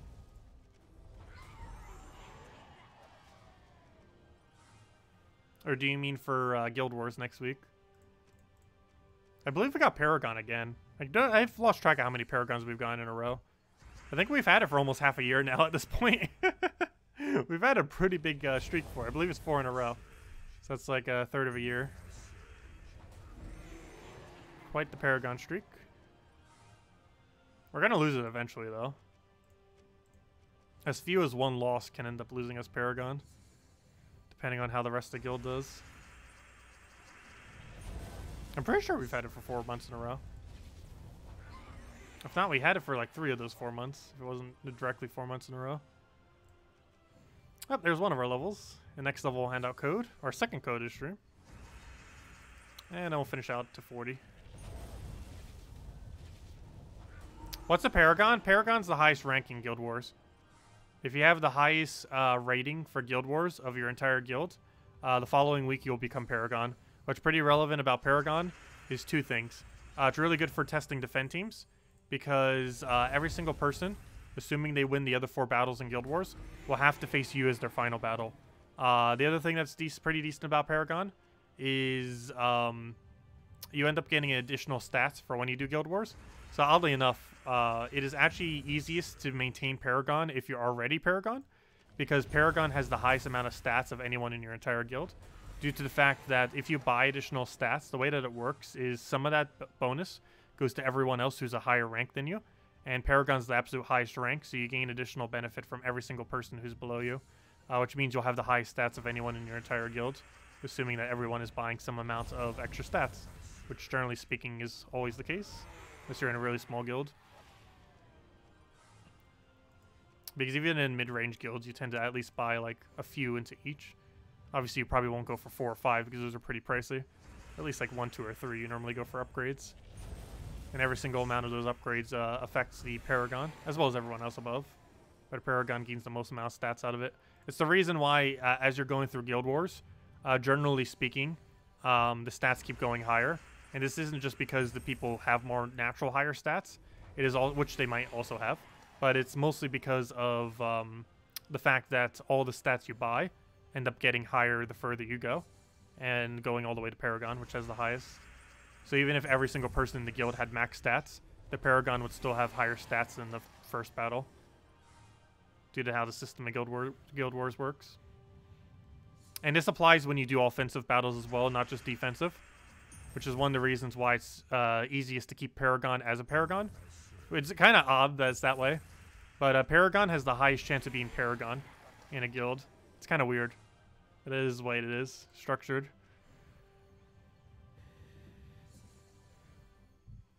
Of course, it could easily not happen due to bad luck, but you would have the stat advantage compared to anyone else in your guild. Oh yeah, I absolutely love Barbarian class the way it currently is. I really hope they do not change it. It is such a fun hero class. If they were to leave it, if they do absolutely nothing with the hero class, it will be so much fun. But if they nerf it, it's going to be useless. So we'll see what happens with it. But yeah, I really, really, really hope they don't touch it. Well, we'll find out probably on Monday. Either tomorrow night or Monday at some point. We'll probably have a definitive answer on what on earth they're doing with Barbarian. And honestly, until then, I don't think I'm going to be covering a video on it. Just because if they do end up nerfing it, a video would be pretty pointless if I show it with its previous thing. And I don't want to show it with its previous thing if they're just going to end up nerfing it. But we'll have a definitive answer hopefully soon, in the next day or two. Did Barbarian get changed recently? No, but its ability does not do what it says. It currently gains 3 attack. If you're holding a red weapon, it'll gain 3 attack from any gem you take off the board, which is a pretty solid ability. And what it's supposed to do is you're supposed to only gain 3 attack every single time you take a red. But what it actually does is you gain 3 attack every single time you take any gem off the board, assuming you're using a red weapon.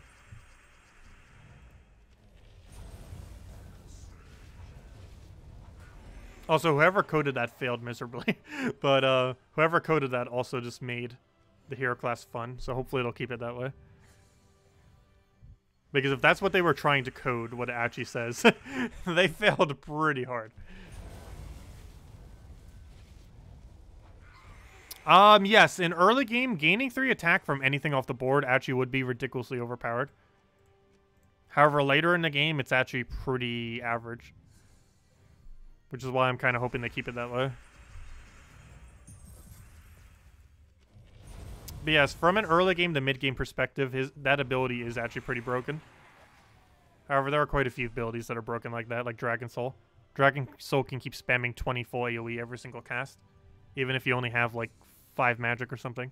Like even when you're all the way with like no stats at all, you can still hit 20s. Which for early game and mid games, pretty solid. No fun allowed, I know, right? They're almost guaranteed gonna nerf it because it's too much fun.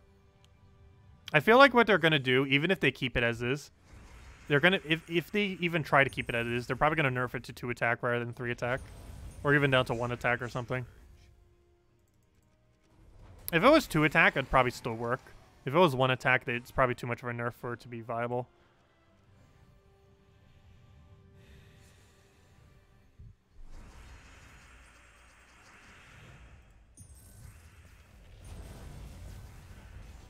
Well, we'll find out in the next day or two. Won't really know until time goes by.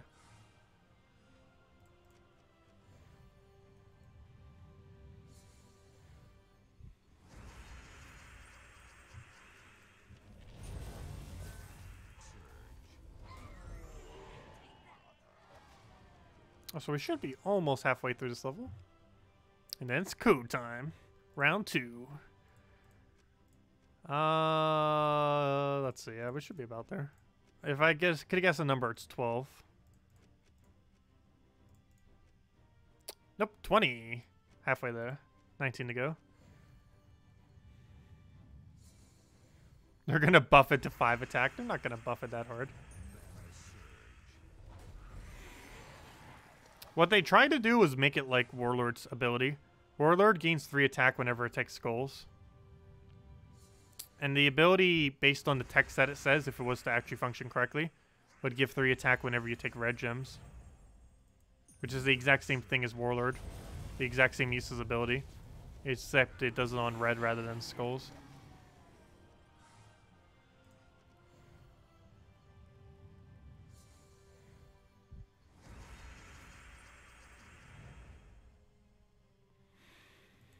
Yeah, only a 1 point. I know. I still can't believe they nerfed Mother of Darkness that hard. I like the change they made to the final trait, but to her actual ability, that's a bit too much of a nerf. She's going to basically be a Queen of Sin that just happens to have poison. She's going to be similarly as useless. And only ever brought out for poison. Queen of Sin's pretty much brought out for no reason, though. So at least this one will have at least some purpose.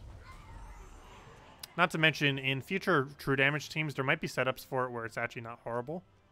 Because even though it lost a lot of its damage, if it can still secure a kill every single time, it's not that bad. However, any single time it cannot secure a kill, it's pretty bad. But if you can ever get a setup where you can do exactly enough true damage, where you can go from cast to cast to cast to cast, and just kind of keep looping it, or not necessarily looping it, but, you know, constantly getting one-shots down, it could be worth it. Because you can one-shot into extra turn off a purple, which will then feed another purple troop that you then cast off of and then repeat. She could have potential into the future. As it currently stands, it's pretty lackluster.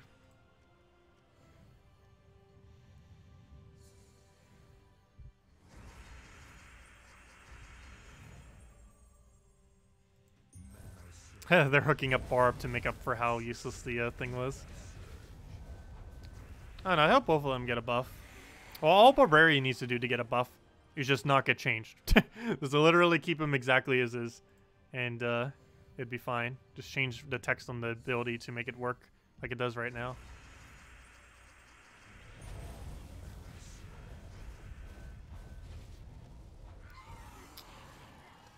Oh yeah, you showed that team earlier. I never did mess with it yet. We're gonna do a PvP team with it real quick. I mentioned it earlier. I didn't bother using it yet though. Where'd I put it? Where did I put it? I think I put it right here. Yeah, there it is.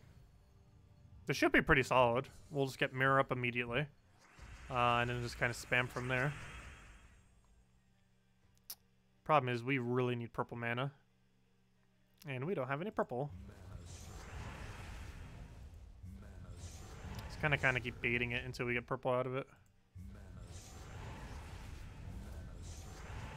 Gonna have darkness up at this rate. Seriously, please give us purple. It really just does not want to give us purple. And of course he denies it. We don't have enough to kill range anything. However, can we get that to full mana? Yes we can. So we'll grab that, get a Weaver down, and start our one-shottings. So we'll do that, get some bleed going finally. And it should be able to get us rolling. We do that, get him disabled. And now we go hit to hit to hit to hit to hit. Let's truffle this infinites on us. Okay, now we can mirror of good. Who do we want to mirror on? I'm just gonna do it on you, just to get it all for you. And then we can do it right into another hit, and he's dead. Okay, not dead yet.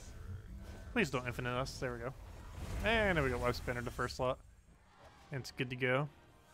But yeah, it seems pretty solid.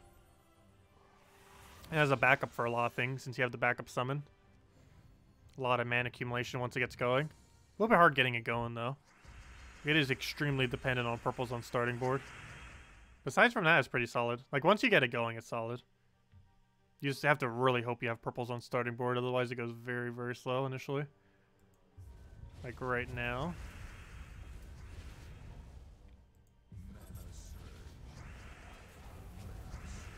Oh, it might actually die before we even get it going. Like, the team works, it's just a really slow start until that thing gets operational. Which is a little bit of liability. Unless you replace that last slot with Leprechaun or something, which is definitely possible, of course.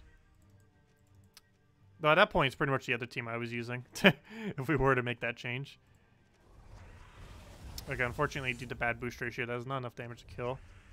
I'm actually going to give this to Weaver. Just because I want to press this mana up a little bit. How much are we at right now? Not enough is how much we're at. Let's take some purples.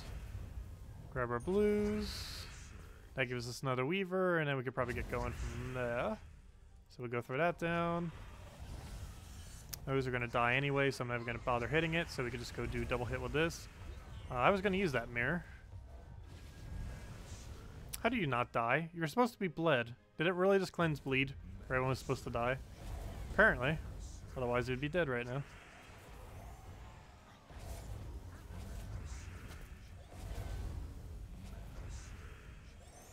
Look at it go. It's almost like pre-nerf Fizzbang. Hey, double web spinner, nice. And now we just kill it with 2 pokes at this point. Poke number 1. And I just have to take a skull when he dies. Assuming he doesn't re-barrier. Let us get a skull on you. That's all we need to win. What do we even grab here? But his team seems okay. Still not good enough to ever bother using Queen of Sin. I mean, not Queen. I keep calling her Queen of Sin. The Mother of Darkness. Still not worth using her. But the theme does work. This is a bit of a slow start. Oh, was that skull already sitting there? He had barrier anyway, so that wouldn't have hit him, but still. Can we get the final hit in? Probably not. It seems like he's gaining barrier every 5 seconds. He gets every brown, so gotta be careful with that. If Web Spinner dies, we can't one-shot him anymore once he breaks barrier. And he's about to kill us. Really? Okay, I need to wait till we have multiple abilities before I cast anything. Alright, so we'll take that. That'll get rid of barrier. We'll then take that skull, which doesn't one-shot anymore because we don't have Web Spinner there. We'll then do that. We might just have to evade this battle at this point. Gosh, he just does not want to die. Oh, and he just took 3 mana away from that, of course. What do we even want here? We'll take that for now. He'll skull us. We'll take the other skull. We'll grab a... That looks good. We'll take purple. Grab a skull. Please stop gaining barrier. We'll do a pokety poke. Before we do this, grab that. Don't you get a skull. What are you doing? Right, we got Enrage. I can one-shot him after he drops barrier, and of course he gets barrier again.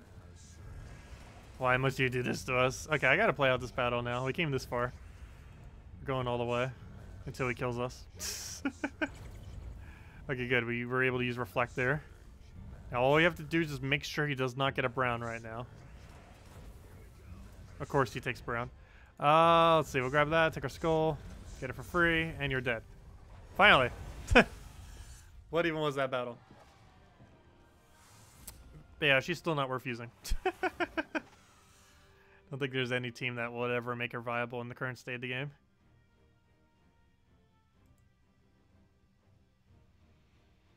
Yeah, Queen of Darkness and Mother of Darkness are pretty similar. Or the Queen of Shadows and the Mother of Darkness, I mean. Both very similar kind of troops. Though the Mother of Darkness that's currently available right now is better overall. Not much better, but is better. It has a worse summon, but she has a better ability and traits.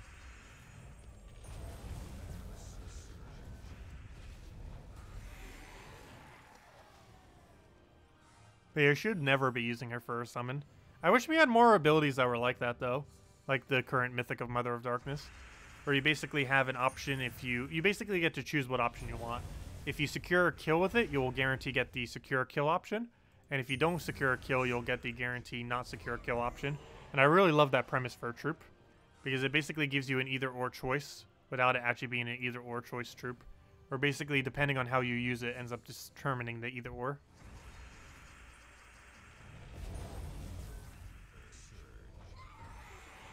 Oh, so we should be getting that level any moment now. Also, our kingdom keeps getting changed as Asian because he keeps spam clicking. Let's see, how far are we? Yep, we just need 8 more. Then we'll hand out code, and then we'll go for final level.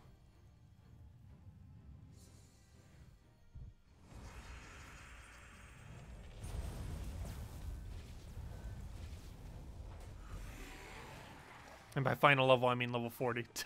Obviously not final level.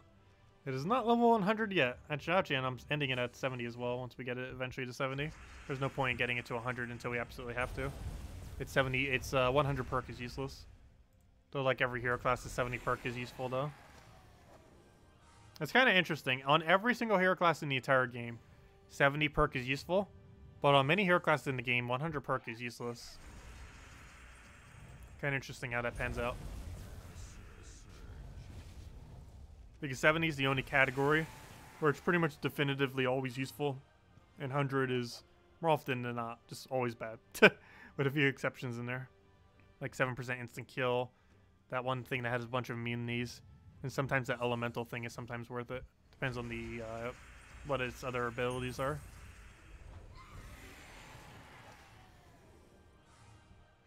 It also comes down to the Titan test. Is it better than Titan? If not, might as well just use Titan for anything that Titan has on it. This is one of the other reasons you don't tend to get all the elemental bonus ups. Because unless they finally add an elemental hero class, Titan uses it best in most situations. That or Frost Mage.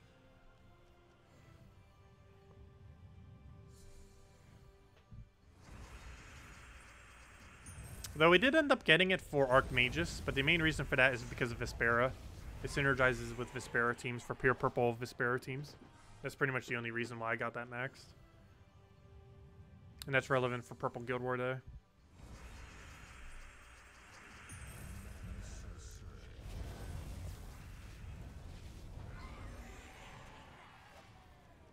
Yes, level 70 is halfway to 100 in Gems of War.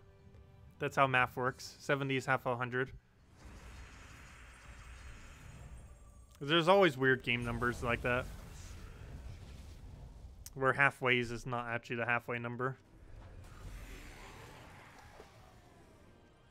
Oh, there we go. We gained a level. That is the level of code.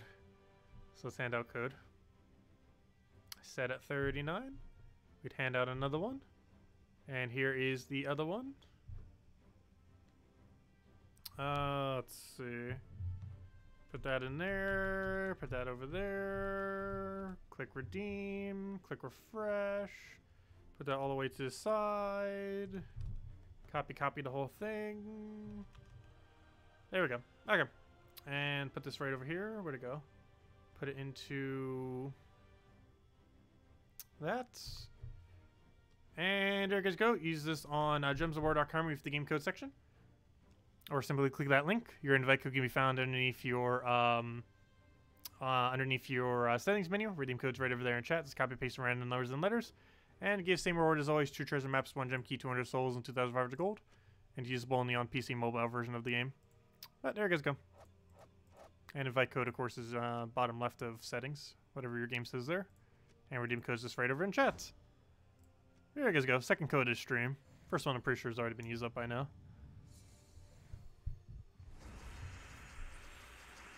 There you go, grab that over, get our kill. And let's go get our last 40 XP that we need. Or actually it's 41, but now it's 40.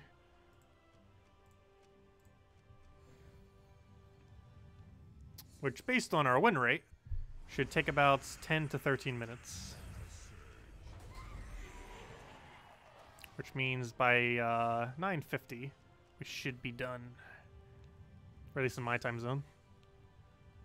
Unless we get loading screens like this constantly.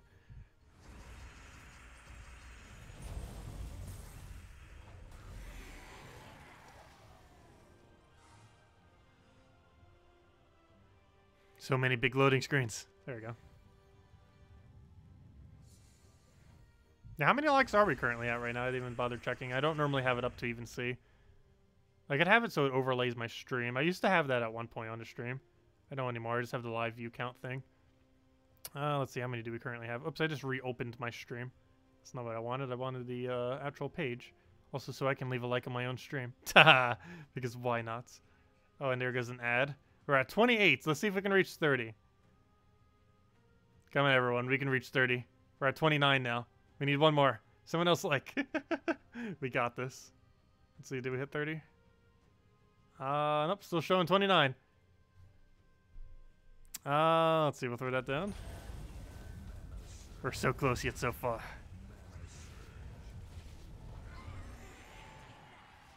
Hey, there we go. 32. Thank you, everyone.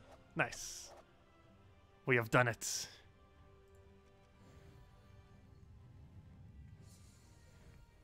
Oh, what do we even grab here? Take that over. Take that, YouTube algorithm. It helps some. How much it helps, we don't really know. All we know is more likes equals more exposure to some capacity. YouTube looks at a lot of things, though. One other thing that actually helps out a lot is streaming in general. Because one thing that YouTube actually looks at is retention time. And gosh, do streams have a really high retention time. Mostly because quite a few people will, of course, watch the entire stream. And streams go on for quite a long while compared to just a normal, like, 10, 20, 30-minute video.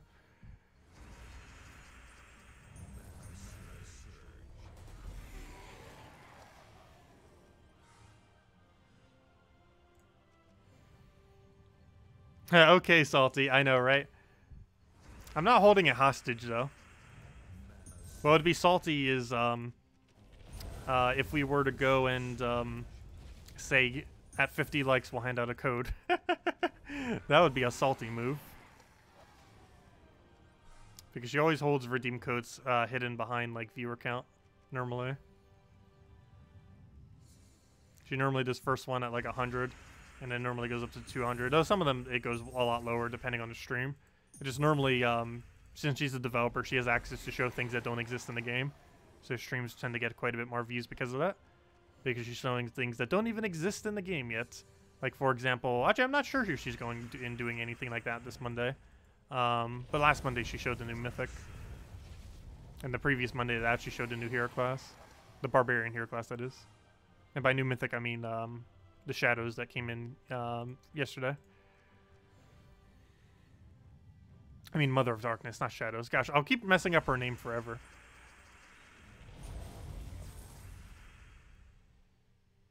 Let's see. You joined just in time to like the video. Congrats, Defiant. Thank you. Have I ever tried streaming on Twitch? Yes. When I first started streaming, I streamed on Twitch. I personally did not care for it as much. I much prefer streaming on YouTube personally. But no, I've tried Twitch, I've tried Mixer. I actually preferred Mixer more than Twitch, but I prefer YouTube more than both of them.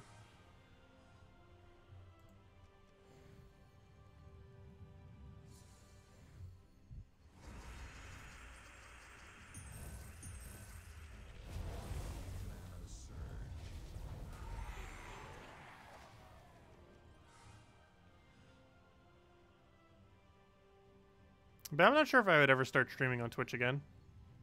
Mostly because they have exclusivity clauses for their content.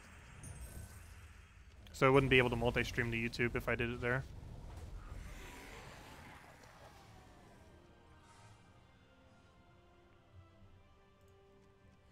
Well, I could multi-stream to it, I just wouldn't be making any money off of streaming there.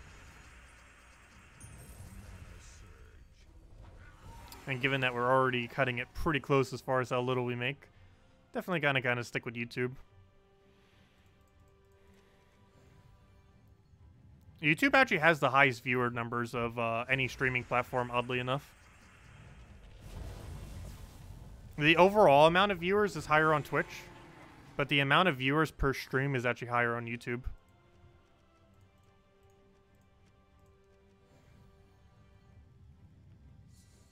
Yeah, I'm not sure what's up with Twitch as far as their app thing. I do find it to be laggier myself as well whenever I'm streaming there in the past. I'm not sure if it's just something with how the browser works with it or what, but it's always seemed a bit laggier.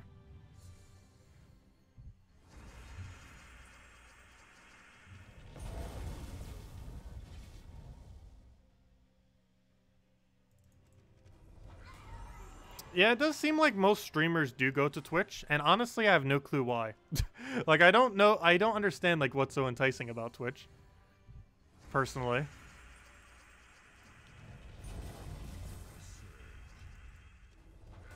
Because pretty much every feature that exists on Twitch exists somewhere else, or is done better somewhere else.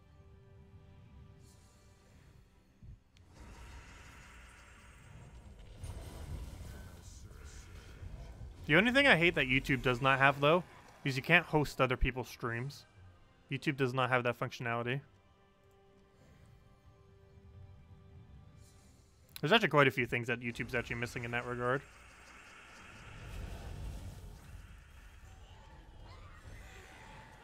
Seems like they were never able to get streaming correct. Ha! Stadia. Oh, gosh. It seems like every single thing related to streaming in any way, shape, or form, they have no clue how to do properly. What's the payout split for YouTube? YouTube's ad revenue is 55%. YouTube super chats are 70%. And YouTube's subscription things, like that join button below the video, is also 70%. The way that it is on Twitch is the super chat version on Twitch is approximately the same cut. It's about a 60 to 70% or so on Twitch. Those little, what are they called? Cheers. Those little like diamond things that you can use. That's about a 60 to 70%. Theoretically, every single one of them is worth 1 cent, but they cost more than 1 cent to buy. And if you break down their actual cost of valuation, it's like a 60 to 70% compared to if you were to just donate, which is actually 97% the donation link, which is why most people use donation links rather than those things or anything else, because donation links give pretty much 100%, other than the PayPal transaction fee. It's literally 100%. But what was the other thing I was mentioning? But yeah, the biggest issue or the biggest difference with Twitch is how the subscriptions work. The one that's actually below my stream right now, YouTube, as I mentioned, takes 70%. On Twitch, they take 50%. And I believe on Mixer, it's also 50%. I actually forget what it comes down to on Mixer. I think they might have adjusted it since then. But it did take a pretty hefty amount.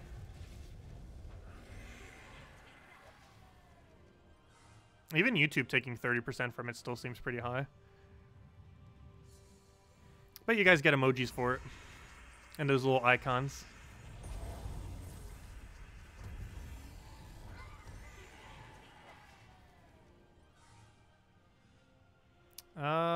Let's see. I wish it would have a way to turn off ads, though, too.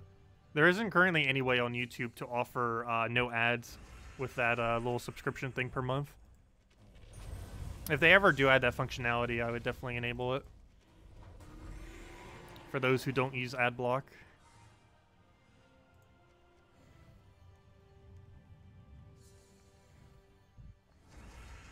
Let's see. I'll take that down for now.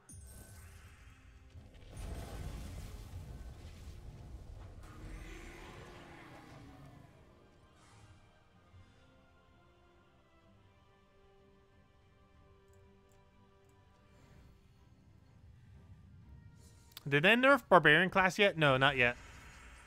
It's still very strong. We won't really know until Monday or Sunday night on what on earth they're doing with it. If they don't mention it on Monday night, or, you know, Sunday night, I mean. Well, it depends on your time zone. But, you know, if they don't mention it right before reset day, they're probably going to mention it during Salty's stream, what their verdict is on it.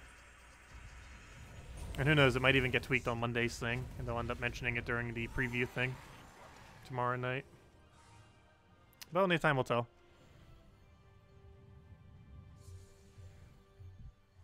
By the time you're done, you might have 1.1 million souls. Nice.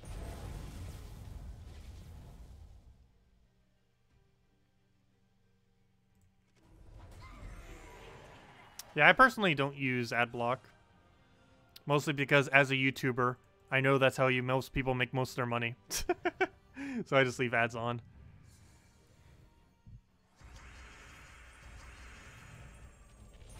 Because around a third to a half of the money that this channel ever makes at a given moment in time is pretty much entirely from ads. And the other half is from the people donating money to the channel. either through Patreon or through donation link or through the little join button below. But ad revenue definitely makes up a pretty decent portion.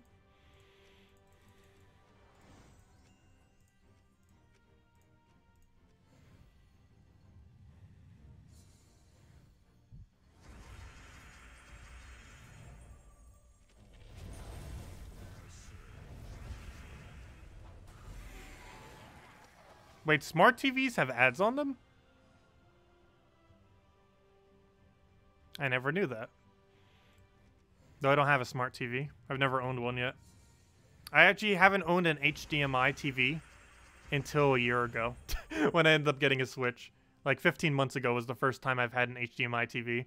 I was so baffled by it. I was like trying to find those little spot to put like those green, red, and yellow cord things. And I was like, oh yeah, I forgot. Technology has advanced since then, hasn't it? I completely forgot HDMI was even a thing at the time. It's pretty funny. It baffled me for several moments when I figured it out when I got the TV 15 months ago. But yeah, during all of college, I didn't even own a TV.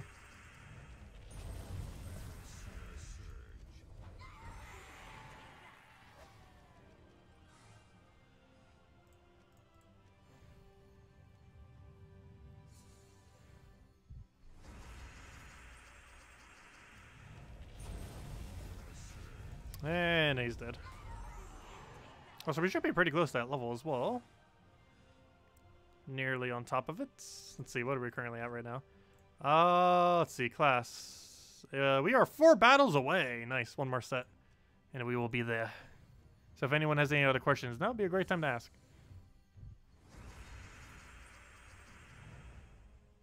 Is the Patreon notification back on? We've never really had a proper notification system for it. I do need to start integrating something for it, though, for sure. For every single stream or something. Because I've been needing better ways to credit all the Patreon peoples. Because Patreon gives a much better cut than what YouTube does. The join button 70%, Patreon is 95%, and donation is basically 75.5% as far as how much I keep in each situation. So Patreon generally is a pretty good location for subscription-based things. Because they don't really take that much at all. What's the easiest D12 Explorer for standard gob truffles? You just run a normal team. It's just Forest Troll, double truffle. Oh, there is one difference. You use Titan for it. Because you need the Brownstorm into elemental bonus. So you can stack additional damage. So you run it with 20% mana start, 8 additional magic, using the setup of Forest Troll, double Gob Truffle, and then Titan Hero class using Doomed Glaive. And that ends up giving you half mana start to both your hero and to your Forest Troll. It gives 20% mana start to your 2 Truffles. And it gives you additional magic every single time you cast anything due to Titan's final perk. Instead of setting it to immunities, you can set it to the +1 magic every single time you cast to all elementals. And you just keep stacking up additional damage, which helps speed up the battle when you're fighting something like Explore 12. Read you a bedtime story? I don't know any bedtime stories. There once was a house on the hill. The end. Because we hit level 40. Oh no, I don't know any bedtime stories. Hey, there we go, 12 gems. Any other questions that aren't bedtime story related? Working on Titan, now level 90. What kingdom is the easiest for just leveling up in general? There's quite a few pretty easy ones. Kazale's relatively easy. Like Kazale or Skea. I mean, Skea has that 125% revive troop. Leonis Empire, Kazale. Stormheim itself actually wouldn't even be too bad as far as easiness. As long as you're doing Explorer 1, they should all be pretty much similar easiness.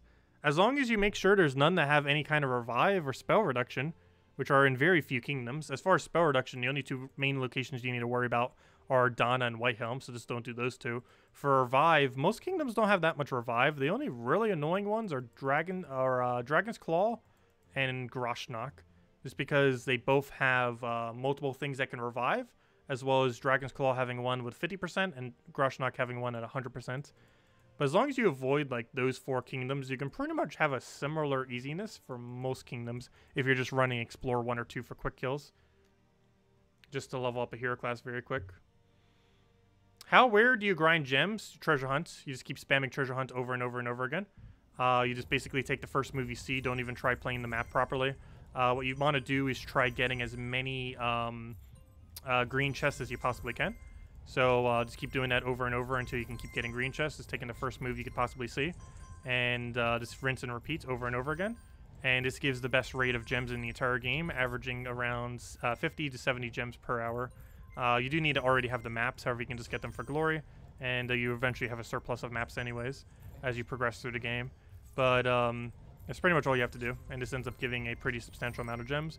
You'll see by the time we end up ending this battle, we're probably going to get something like... I don't know, want to say 2 gems. Did I guess correctly? 3 gems. So as you can see, that's pretty quick. That took us like a minute, and we got 3 gems. And on average, it gives about 50 to 70 per hour. And that's the highest infinite gems you can get. Also, taking tribute every hour ends up giving a lot of gems over time as well. That's effectively 1,200 gems per hour, taking tribute. However, obviously, you can only take it once per hour, and that assumes each tribute takes about 30 seconds. And that's also assuming you have every single kingdom at about 9 stars. And that also takes like over 2 weeks to get that many, to get an effective hour of taking tributes. But still, every single time you take tribute, you can get about 100 per day off it, assuming you have about all kingdoms at 9 stars, just by taking about 10 times a day. Because at that point, you do average about 9 or 10 gems or so per tribute around there. So you can definitely get quite a few gems. But if you're looking for an infinite method, just spamming treasure hunt over and over again is the best method, giving about 50 to 70 per hour, among some other loot, though gems is the biggest loot that you end up getting from it. Let's see. You want a bedtime story about how cool Shade of Zorn is? Shade of Zorn is awful. Shade of Zorn is very, very bad. Actually, you're right. It is good. It's good at being the worst. It is the best, coolest, worst there is. But anyways, guys, I'm going to be heading out for now. Hope you all have a wonderful rest of your night. We'll be back tomorrow night, 2 hours prior to now tomorrow. Same time as we always do, 8 p.m. Eastern Standard Time, and we'll be going over all the stuff that's coming out next week. However, we don't have any event next weekend, so it'd be a good time to just farm up whatever, like hero classes, like Barbarian hero class. I probably won't have at 70 yet, so a good time to go do that. But yeah, we'll go over all the event stuff. Hopefully we'll know what's up with Barbarian. However, we might not know until Monday night after reset, so we'll see exactly what happens with that. But anyways, guys, thank you so much for stopping by. Sorry, Lochnar, no bedtime story. And I will catch you guys later. Goodbye, everyone. Thank you so much for watching. And definitely feel free to leave a like. Helps out a lot. Goodbye, everyone.